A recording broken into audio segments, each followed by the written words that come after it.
क्या आप जानते हैं कि उज्जैन को केवल महाकाल की नगरी ही नहीं बल्कि समय की नगरी भी कहा जाता है।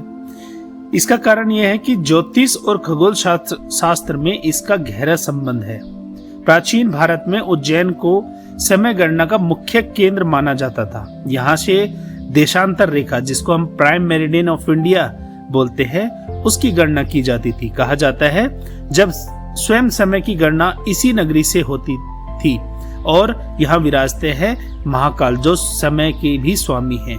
तो यह एक संयोग नहीं है, एक गहरा आध्यात्मिक संकेत है।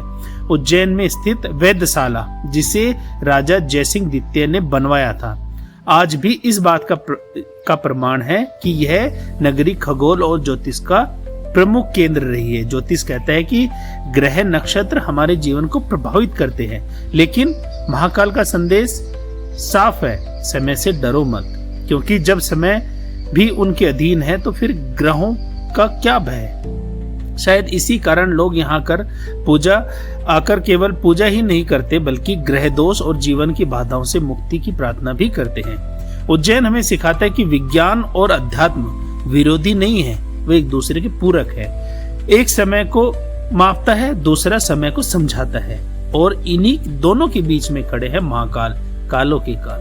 क्या आपको पता था कि उज्जैन भारत की समय गणना का केंद्र रहा है? तो बताइए कमेंट में। हर